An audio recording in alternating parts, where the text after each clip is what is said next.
காக்கும் கரை விநாயகருக்கு சரணம், பூண்டி மகானுக்கு அரோகரா. ஸ்ரீமத் ராமானுஜருடைய குருவருளாலும் ஸ்ரீமன் நாராயணமூர்த்தியினுடைய திருவருளாலும் நாம் மீண்டும் ஒன்றிணைவோம் திருக்கோளூர் பெண் பிள்ளை ரகசியம் என்ற பதிவிலே. நவ திருப்பதிகளிலே ஒன்று என்று புகழ்பெற்ற திருக்கோளூர், இந்த ஸ்தலத்துக்கு புறப்படுகின்றார் ஸ்ரீமத் ராமானுஜர். வைணவ அன்பர்கள் முகாம் உடன் வர, அப்பொழுது அதிகாலை பொழுதிலே ஒரு பெண் பிள்ளை, மோர் விற்கக்கூடிய பெண், அவள் திருக்கோளூரை விட்டு வெளியே செல்லும் பொழுது கேட்கின்றார் ஸ்ரீமத் ராமானுஜர், அம்மா தேடி புகும் ஊரே நீ எங்கே செல்கின்றாய் வெளியே என்று கேட்கும் பொழுது அவள் பட்டியலிடுகின்றாள் கிருஷ்ண அன்பர்களுடைய பெயர்களை வரிசையாக, கொஞ்சம் கூட சலிக்காமல் அசராமல் சரளமாக பேசுகின்றால். ஸ்ரீமத் பாகவதத்திலிருந்தும் ராமாயணத்திலிருந்தும் மகாபாரதத்திலிருந்தும் கிருஷ்ண அடியவர்களுடைய பெயர்களை அனாயாசமாக சொல்கின்றார். எவ்வளவு புலமை பாருங்கள். அழைத்து வர சென்றேனோ அக்ரூரரை போலே, அகமொழித்து விட்டேனோ விதுரரை போலே, தேகத்தை விட்டேனோ ரிஷி பத்தினியை போலே என்று இந்த மூன்றையும் நாம் பார்த்து விட்டோம். அடுத்தது சொல்கின்றால் பாருங்கள் திருக்கோளூர் பெண் பிள்ளை, தசமுகனை செற்றேனோ பிராட்டியை போலே. இங்கேதான் நாம ஒண்ணு கவனிக்கணும். யார் அந்த தசமுகன்? தசமி திதி நாம் கேள்விப்பட்டிருக்கலாம். 10வது திதி, 10 முகங்களை கொண்ட அரக்கன், இலங்கையை ஆண்ட ராவணேஸ்வரன், அவனை தான் சொல்கின்றால் திருக்கோளூர் பெண் பிள்ளை தசமுகனை செற்றேனோ சீதா பிராட்டியை போலே என்று. நமக்கு இன்னொரு சந்தேகமும் வந்து விடுகின்றது. ராவணனை கொன்றது ஸ்ரீ ராமச்சந்திர பிரபு அல்லவா? அவர்தானே ஒரே ஒரு வெள்ளினால் அவனுடைய 10 தலைகளையும் உருட்டி தள்ளினார் விளையாட்டாக. இது ஏது புது விஷயமாக இருக்கின்றது? சீதா பிராட்டி எப்படி தசமுகனை கொல்ல முடியும் என்று நமக்கு ஒரு சந்தேகம் எழும்புகின்றது. ஸ்ரீமத் ராமானுஜர் பார்க்கின்றார், இந்த பெண் பிள்ளையினுடைய வாயிலிருந்து கேட்க வேண்டும் அல்லவா இந்த ராமாயண பிரசங்கத்தை. அவரே ஆச்சாரியர், குரு, வைணவ பக்தர்களுடைய முதன்மையான குரு. அவர் கேட்கின்றார் பாருங்கள் அமைதியாக. இந்த பெண் சொல்கின்றாளாம், வனவாசத்தின் பொழுது பர்ணசாலையிலே இருக்கின்றாள் சீதா பிராட்டி. அப்பொழுது மாயமான் என்கின்ற மாரீச்சனை அனுப்பி இலங்கை வேந்தன் சீதையை கவர திட்டமிடுகின்றான். ஏன்னா பாருங்க, அவன் நேரடியா போய் நின்னான்னாக்கா லக்ஷ்மணனை அடிச்சு சாகடிச்சுடுவான் ஒரே ஒரு அம்பின் மூலமாக. பேருதான் அவனுக்கு இலங்கேஸ்வரன். ஆனா மானிடர்களாக பிறந்த ராமபிரான் மீதும் லக்ஷ்மணன் மீதும் அவனுக்கு பயம். ஏன்னா முன்னாடி அவனுடைய தங்கை மண்டோதரி என்ன பண்றான், லக்ஷ்மணன் கிட்ட செல்லும் பொழுது மூக்கை அறிந்து விட்டான் அல்லவா இளவல் லக்ஷ்மணன். அவ்வளவு பயம் அவனுக்கு. நேரா சென்றாக ஏதாவது செய்து விடுவார்களோ அப்படின்னு பயந்துகிட்டு தான் கூட போகல பாருங்க. முதல்ல மாயமான அனுப்புறான். சீதா பிராட்டி பெண்மையினுடைய இலக்கணம் அல்லவா? ஒரு அழகான மானை பார்த்தால் எந்த பெண் பிள்ளைக்கு தான் ஆசை வராது? அதை பிடித்து கொடுங்களேன் என்று ஸ்ரீ ராமச்சந்திர பிரபுவிடம் கேட்கும் பொழுது ராமர் அந்த மாயமானை பின்தொடர்கின்றார். அப்பொழுது அந்த அசுரன் தன்னுடைய வேலையை காண்பித்து விடுகின்றார். பார்க்கின்றார் ராமர், காட்டுக்கு உள்ளே வந்து விடுகின்றான் இந்த மாயமான் மாரீச்சன்.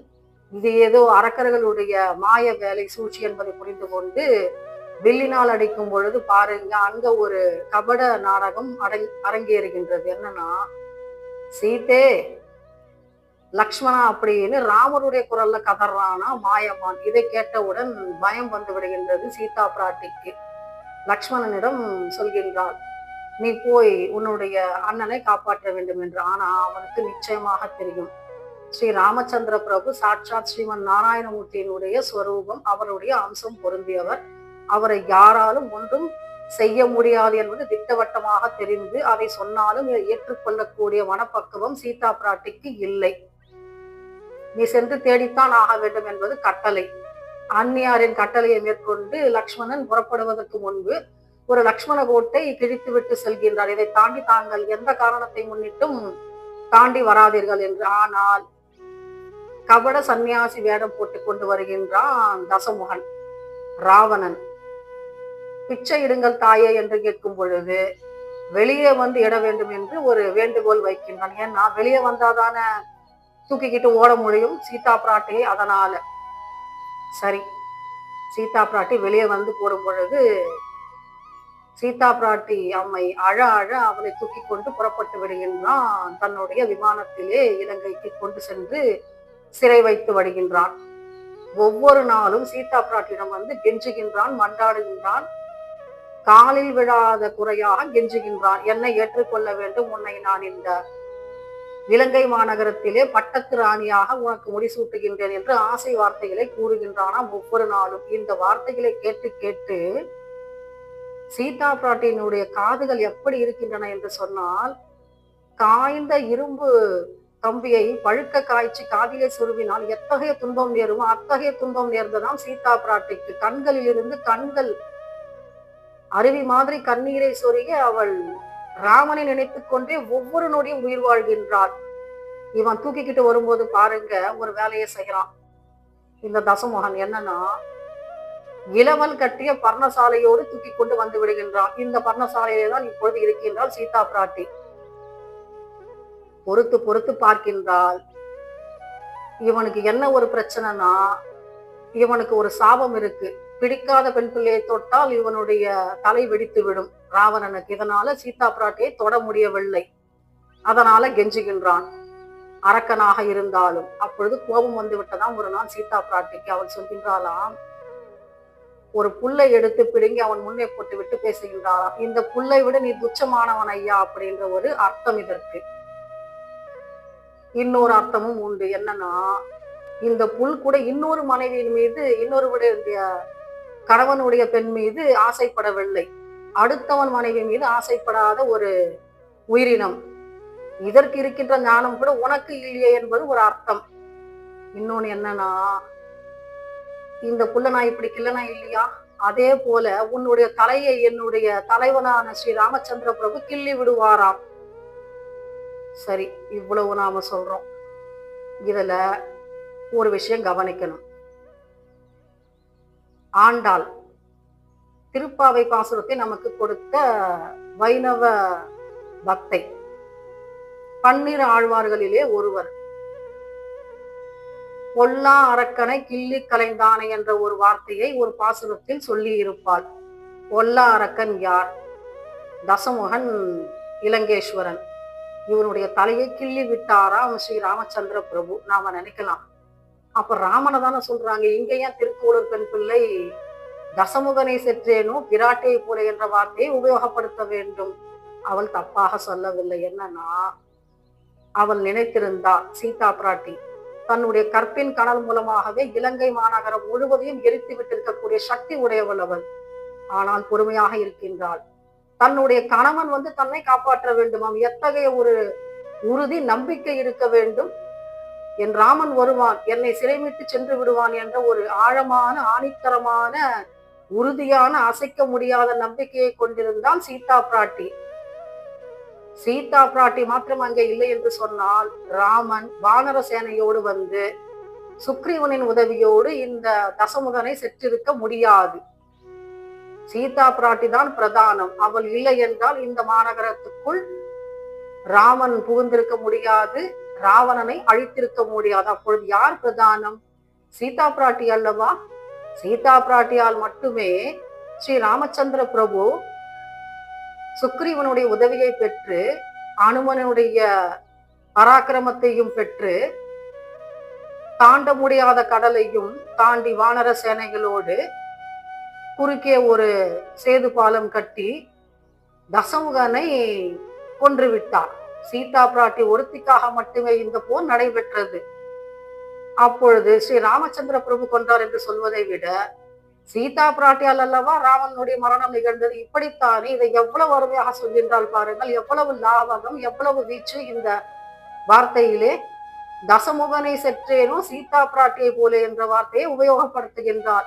அப்பொழுது ராவணனை கொன்றது ராமன். ஆனால் இந்த ராவணனுக்கு முடிவை கொண்டு வந்தது யார்? ராமருக்கு அந்த எண்ணத்தை கொண்டு வந்து தந்தவள் சீதா பிராட்டி. சீத்தை அம்மை இல்லை என்று சொன்னால் ராவணனை கொண்டிருக்க வேண்டிய அவசியம் கிடையாது ஸ்ரீ ராமச்சந்திர பிரபுவிற்கு. இதனை இவ்வளவு உறுதியாக நம்பிக்கையாக சொல்கின்றான் திருக்கோளூர் பெண் பிள்ளை. சொல்கின்றாள் பாருங்கள் 4வது வார்த்தையிலே. தசமுகனை செற்றேனோ பிராட்டியை போல என்ற ஒற்றை வாக்கியத்தை அருமையாக சொல்கின்றால் ஸ்ரீமத் ராமானுஜரிடம். எவ்வளவு பெரிய மகான், எத்தனை ஞானம் இருந்திருக்க வேண்டும்.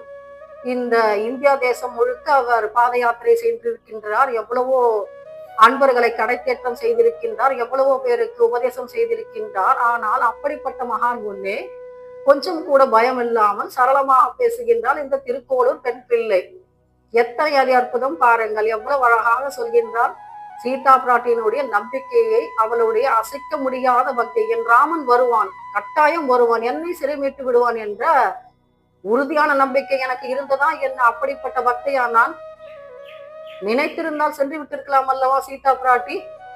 இலங்கை மாநகரம் முழுவதையும் தன்னுடைய கற்பின் கனல் மூலமாக எரித்து விட்டு தான் மட்டுமே சென்று விடக்கூடிய வல்லமை உடையவள் சீதா பிராட்டி. ஆனால் ராமன் வந்து காப்பாற்ற வேண்டும், அவனுடைய வில்லாற்றலை இந்த உலகம் பார்க்க வேண்டும், அவனுடைய அம்பின் மூலமாக ராவணன் கொல்லப்பட வேண்டும், என்னுடைய அன்பன் இருக்கின்றான், என்னுடைய தலைவன் இருக்கின்றான், என்னுடைய பிரபு ஸ்ரீ ராமச்சந்திர பிரபு இருக்கின்றார், அவர் வந்து என்னை காப்பாற்ற வேண்டும் என்ற உறுதியான நம்பிக்கையின் அடிப்படையிலே அத்தனை காலமும் அவள் உயிர் வாழ்ந்திருக்கின்றாள். ராமனுடைய நினைப்பு மட்டுமே அவளை உயிரோடு வைத்திருக்கின்றது. இப்படிப்பட்ட பக்தி நான் வைத்திருந்தேனா?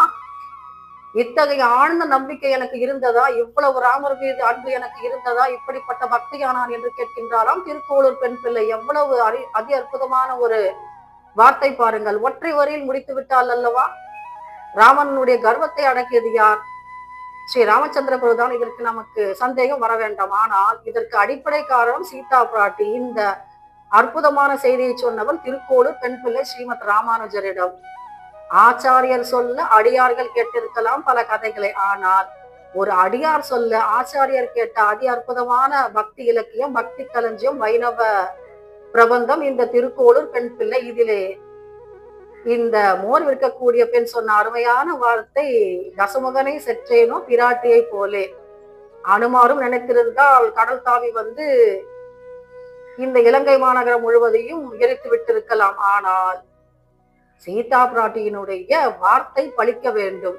அவள் தானே பிரதானம், பூமி தாயின் அம்சமாக பிறந்தவள் தானே. ஒரு வருடம் இருந்தால் அல்லவா இலங்கையிலே? எவ்வளவு பொறுமை இருக்க வேண்டும். ராமன் வந்து தன்னை காப்பாற்ற வேண்டும் என்று எவ்வளவு அமைதியாக ஆழ்ந்த அன்பினால் அவள் அமர்ந்திருக்க முடியும். இத்தகைய அன்பு, இத்தகைய பக்தி எனக்கு இருந்ததா என்று கேட்கின்றாள் அல்லவா? எவ்வளவு அற்புதமான பக்தி சீதா பிராட்டி. இதை நமக்கு உணர்த்தவள் திருக்கோளூர் பெண் பிள்ளை அல்லவா? சீதா பிராட்டி என்னமோ ஸ்ரீ ராமச்சந்திரமூர்த்தியினுடைய பத்தினி என்பது நமக்கு தெரியும். ஆனால் அடிப்படையில் அவள் கூட ஸ்ரீ ராமச்சந்திரமூர்த்தியினுடைய பக்தை என்பதை அறுதியிட்டு உறுதியாக நமக்கு சொல்லியவள் அல்லவா இந்த திருக்கோளூர் பெண் பிள்ளை.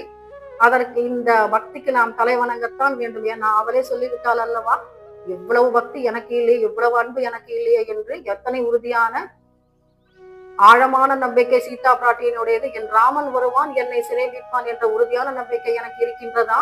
அப்படிப்பட்ட பக்திக்கு நான் பாத்திரமாவேனோ? அப்படிப்பட்ட அன்பு எனக்கு கிடைக்குமா என்று சொல்கின்றாள் அல்லவா? இதை கேட்டுவிட்டு புன்னகை புரிகின்றாலும் ஸ்ரீமத் ராமானுஜர். ஏன்னா அடுத்த வார்த்தை என்ன சொல்ல போகின்றால், என்ன கதையை சொல்ல போகின்றாள் என்ற ஆவலோடு அமைதியாக இருக்கின்றார் ஸ்ரீமத் ராமானுஜர். நாமும் அப்படிப்பட்ட ஆவலோடு அடுத்த அத்தியாயத்திலே இனோம். ஏன்னா அடுத்த வார்த்தை என்ன சொல்ல போகின்றாலும் நமக்கு தெரியாது. திருக்கோளூர் பெண் பிள்ளை, அதை நாம் அடுத்த அத்தியாயத்திலே பார்க்கலாம். அதுவரைக்கும் நாம் சீதா பிராட்டி உடனுடைய ஸ்ரீமத் ராமச்சந்திரமூர்த்தியை நினைத்துக் கொண்டிருப்போம். மீண்டும் சந்திப்போம் அடுத்த பதிவிலே. காக்கும் கரை விநாயகருக்கு சரணம், பூண்டி மகானுக்கு அரோகரா.